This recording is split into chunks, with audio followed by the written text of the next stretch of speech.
Halo, assalamualaikum. Selamat datang teman-teman. Hari ini saya mau ngebahas tentang modern Laravel Stack, yang mana ini dipakai di tempat saya kerja dan juga di beberapa project yang saya maintain. Nah, eh, sebenarnya video ini saya itu bikin untuk nge-share project yang baru saja saya deploy. Nah, namanya itu PDF Pintar gitu ya. PDF Pinter ini tuh ya sebenarnya aplikasi chat dengan PDF yang saya buat dengan Laravel. Ya, ini sangat simple sekali, fiturnya sangat simple. Ya, kamu di sini punya dokumen, terus kamu bisa apa namanya, buka dokumen terus melakukan chat gitu ya. Misalnya saya mau bikin chat baru. Eh, saya pengen tahu daftar isi ada di halaman berapa gitu ya. Nah ini nanti saya bisa dapat jawaban. Jadi daftar isi ada di halaman 11. Nah, berarti saya bisa ke halaman 11 gini ya. Benar nggak? Oke, saya ketik di sini 11 muncul nih daftar isi. Gitu ya. Nah, itu. Jadi ini bisa bisa banyak lagi sih, misalnya saya mau tanya eh, apa itu operasi vektor misalnya. Vektor. Nah, ini nanti bisa dijawab sama AI-nya kayak gitu. Nah, ini tuh ya intinya itu aplikasinya seperti itu. Kalau kalian lihat nggak ada fitur yang lain, cuman sesimpel itu. Ini ada share, ada history belum diimplementasikan gitu. Nah, cuman di balik ini itu ada beberapa hal yang saya tambahkan untuk memudahkan saya nge-manage deployment-nya. Kita mulai dari stack-nya ya, dari apa aja sih yang dipakai untuk bikin project ini. Yang pertama starter kit. Nah, aplikasi ini tuh dibikin pakai Laravel Forge. Sorry, Laravel Jetstream. Laravel Jetstream itu memungkinkan kita untuk punya ini sih, ya authentication dan juga ini profile information kayak gini ya. Ini bisa ngedit data profil. Sebenarnya di sini bisa ditambahin lagi untuk upload foto misalnya kayak gitu-gitu. Ya cuman itu sebenarnya untuk authentication gitu ya. Misalnya saya log out gitu, saya login kayak gini, terus kayak gitu ya. Starter code-nya pakai Laravel Jetstream gitu ya. Terus abis itu stylingnya pakai Tailwind CSS gitu ya. Jadi stylingnya pakai Tailwind CSS. Jadi kalau teman-teman lihat di sini saya punya Tailwind config kayak gitu. Saya bisa kayak ini custom apa namanya, fontnya saya custom gitu kan. Jadi fontsnya kayak gini. Ini pakai Google Fonts. Lalu di Guys.blade itu ya saya tinggal tambahin ini aja. eh ini Figre ya. Ini harusnya dihapus sih. Ini dihapus di app link app.blade itu pakainya ini. Oh ya nih. Pakainya Bricola Grostic. Nah, itu fontsnya gitu. Ya, kalau kalian sudah pakai Tailwind CSS harusnya udah tahu ya kayak gitu. Nah, itu stylingnya pakai Tailwind CSS. Nah, front end frameworks. Nah, oh iya nih aku perlu ditambahin satu lagi, itu ini pakai Livewire gitu ya. Pakai Livewire. Nah, kenapa di sini udah pakai Livewire tapi kok pakai React juga gitu? Oke, nanti kita bahas. Kita mulai dari Livewire. Livewire-nya itu apa sih? Untuk apa sih? Kalau teman-teman lihat di web.php itu nggak ada controller sama sekali gitu ya. Kalau dilihat di sini HTTP controller ya cuman out aja. Ini bawaan. Nah, kenapa nggak pakai controller? Karena kalau pakai controller itu repot. Repotnya gini, kita harus bikin controller, validasi dan segala macam. Nanti form update dan segala macam itu nggak bisa interaktif ya. Kita pakai Livewire untuk buat ini jadi interaktif. Jadi ya udah tinggal Di dalam out middleware kita tambahin ya ini route dan juga documents dan profile. Nah, di sini dashboard ya. Dashboard ini adalah halaman dashboardnya gitu ya. Kayak gini, itu Livewire document list. Jadi untuk yang tampilan ini ada upload PDF kayak gitu. Ada search, kalau gini hapus. Bayangin kalau ini dibikin di controller bakal banyak banget kerja. Cuman kita pakai ini aja, simple. Pakai document list, ini Livewire komponen, terus view-nya seperti ini yang agak banyak. Ya udah, di sini kita ada Livewire upload dokumen.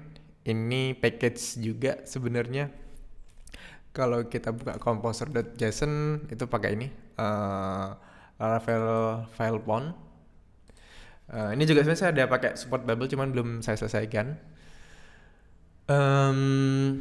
Itu untuk dokumen list. Jadi kita punya fitur interaktif ini.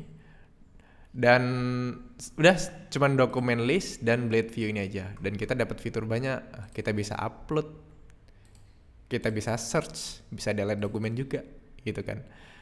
Bisa segalanya sudah. Selanjutnya ada ini modal demo. Ini kalau misalnya klik di sini, lihat demo, bakal muncul nih demonya ya. Cuma ini demonya belum saya update, ini desain yang lama gitu, belum dengan yang ini. Nah itu, nah itu pakai Livewire. Jadi pakai Livewire itu ngebuat komponen jadi lebih sedikit, codingnya itu sedikit dan dia melakukan banyak hal. Nah, yang interesting adalah ini di chat interface. Di chat interface ini yang handle semua tadi tuh interaktif, bisa streaming, bisa render markdown, nge-save conversation ke database, terus view-nya ya agak sedikit meshy, cuman di sini ini halaman chatnya gitu ya. Kalau kita buka dashboard, klik ini, nah halaman ini semua itu ada di handle di sini gitu. Nah itu untuk Livewire ya, Livewire. Terus front end frameworks. Nah, kenapa sih pakai front end framework? Karena di sini saya mau ngedisplay PDF gitu ya. Dan di sini kan ada banyak fitur. Kita bisa full screen kayak gini, terus bisa di zoom in, zoom out gitu. Nah banyak fitur lah. Di sini bisa jump in, bisa search. Misalnya vektor gitu ya. Kalau kita cari dapat nih, vektor ini kayak gini. Nah itu fiturnya ada banyak banget pakai library. Makanya kalau dibuat pakai Livewire itu nggak possible ya. Possible tapi too much work lah gitu. Jadinya di sini saya tambahkan React. React-nya itu ada di sini di app.js. React app udah cuman segini doang, yaitu pakai React PDF gitu ya, React PDF viewer gitu. Udah styling sedikit dan segala macam, kita dapat semua fitur yang banyak itu tadi. Dan serunya adalah di sini jadi si React app ini ya, kalau kita lihat di sini itu ada container, ini PDF viewer. Dia bakal ngesign kayak gini. Jadi udah komponennya cuma satu, terus ngesign-nya begini. Kalau kita lihat di chat interface, mana ya misalnya,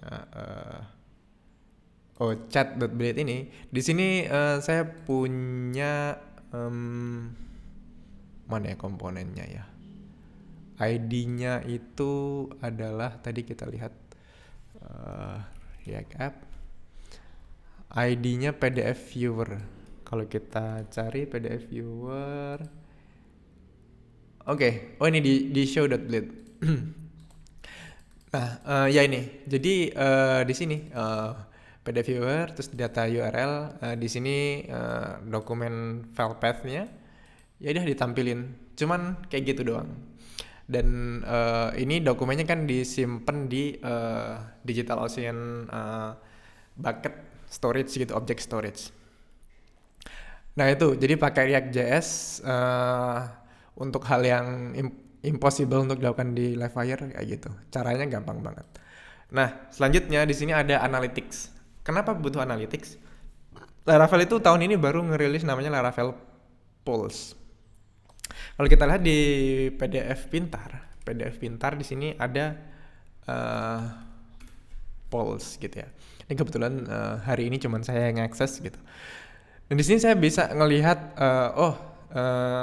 CPU usage-nya tuh berapa, memory usage-nya tuh berapa gitu kan. Ini jalan di aplikasinya jalan di VPS $6 gitu. Kalau ada slow query dan segala macam ya ini. Nah, ini sangat ngebantu untuk ngimprove user experience-nya kita gitu. Yaitu Laravel Pulse terus background job ini sebenarnya tadinya PDF Pintar didesain jalan di background job untuk ketika upload, cuman sekarang karena pakai OpenAI nggak pakai background job, jadi nggak pakai itu. Cuman ke depan kalau ada butuh kayaknya bakal pakai uh, pakai Laravel Horizon kayak gitu ya. Nanti tampilannya kayak gini, sama kayak Laravel Pulse kayak itu. Admin panel, nah ini yang menarik. Admin panel, jadi ini adalah admin panelnya. Admin panelnya itu pakai filament gitu ya. Pakainya filament. Di sini wah ini kan dokumen-dokumen rahasia nih, saya tidak boleh kasih tahu. Cuman ya gini, saya bisa dapat bisa tahu total user ada berapa, total dokumen ada berapa. Ya untuk admin staff ya, kalau misalnya butuh ngedit gitu, misalnya klien usernya kita, ada data yang bermasalah, kita butuh ngedit, kita pengen tahu udah ada berapa sih user yang daftar kayak gitu kan. Nah itu adminnya pakai filament gitu. Dan kalau dilihat di sini ada dokumen resource widget itu ya, stat overview. Nah kayak untuk nampilin kayak gini, itu cukup kayak gini doang kodenya gitu. Bayangin kalau misalnya kamu harus ngoding HTML, bikin controller dan segala macam, ini takes time banget. Kalau kayak gini kan lebih mudah gitu kan. Dah, itu untuk Laravel filament ya. Sekarang logs. Logs. Logs ini kita butuh. Kalau misalnya ada error nih, contoh nih, ada production error nih. Wah, ini belum saya benerin. Nah, ini kan kalau misalnya ada error, kita bisa ngecek di sini lognya apa gitu. Daripada kita kayak buka server, buka log segala macam, itu kan tidak enak sekali. Kita bisa handle itu di sini gitu. Dan di app service provider di sini ada gate-nya log viewer. Ini saat ini emailnya, pokoknya untuk yang pakai email saya itu baru bisa lihat logsnya gitu. Jadi log ini kan ada data rahasia juga. Ini tertutup, ada authentication-nya. Nah itu untuk log viewersnya. Nah sekarang server management. Sebelumnya tuh saya tuh kalau deploy itu semua lakukan sendiri, beli VPS, SSH dan segala macam. Cuman saya ngerasa melakukan manual itu meskipun pakai bash script itu nggak selalu instan berhasil ya. Makanya saya pakai Laravel Forge untuk manage servernya. Jadi tinggal install, terus udah enaknya. Kalau misalnya ada update terbaru, saya tinggal buka pdfpintar.com, saya tinggal deploy gitu, deploy now, terus nanti bisa ngeliat di sini log deploymentnya kayak gitu. Nanti bakal ke stream deploymentnya. Oke, nih terupdate kan ya. Nanti kalau ada error apa segala macam, kita bisa nambahin di sini. Kalau misalnya dalam deployment kita ada perlu jalanin PHP artisan migrate gitu ya, bisa ke comment kayak gini, nggak perlu masuk ke server. Selanjutnya kita juga bisa misalnya mau nambahin site baru. Ini production, kita butuh yang untuk staging misalnya. Udah, kita tinggal tambah aja. Nah, tambah new site, domainnya, terus ini project type-nya begini. Udah, nanti bisa ganti di segala macam dan bisa create nanti. Habis itu configure, eh, kayak di sini nih. Ini kan dari GitHub, lalu branch-nya itu main. Mana ya branch-nya ya? Kok di sini nggak ada konfigurasi branch-nya? Jadi nggak bisa diupdate. Cuman ntar kalau dilihat nih ya, ini Ahmad Rosid, PDF Inter, branch-nya main kayak gitu. Nah itu untuk server manajemennya pakai Laravel Forge gitu. Jadi emang ini bayar $15 per bulan. Cuman worth it karena kayak saya tidak mau menghabiskan waktu untuk manage server dan ya biar Laravel Forge kita bisa SSL dan segala macam itu semua udah di manage sama Laravel Forge. Terus GitHub Action for CI/CD gitu ya. Ini kebetulan di PDF Pintar belum, cuman kalau di sini kan bisa trigger auto deployment gitu, kita bisa pakai GitHub Action untuk nge-trigger deployment. Saat ini kan klik deploy now gitu ya, kayak gitu. Jadi kita bisa nanti merge itu di deploy. Nah, udah itu semua stack kekinian yang saya pakai di PDF Pintar. Dan bonusnya adalah PDF Pintar ini open source. Nah, nih kalian silakan yang pengen coba pakai yang self hosting, dengan catatan kalian butuh OpenAI dan OpenAI-nya berbayar gitu. Karena beberapa ada yang nyobain install ini nggak bisa karena OpenAI dia pakai yang gratis dan dia nggak ada saldonya gitu. Makanya pastikan teman-teman kalian ada saldonya. Nah, saat ini PDF Pintar ini masih gratis. Saya bayarin OpenAI-nya buat kalian kalau butuh chat dengan PDF itu. Ini kan saya juga lagi development. Cuman dalam waktu 1-2 bulan ke depan ini bakal berbayar gitu. Karena harus bayarin server. Saat ini bayarin server itu sekitar 300.000 tuh saya sebulan tuh. Nah, ini saya sedang bakar duit nih. Jadi silahkan bantuin untuk kasih feedback gitu ya teman-teman, kalau ada saran atau nyobain nemu bug, kabarin saya nanti biar di benerin. Dan ya mudah-mudahan ini bermanfaat buat teman-teman. Mungkin itu aja, semoga video ini bermanfaat. Sampai jumpa di video-video berikutnya. Bye-bye.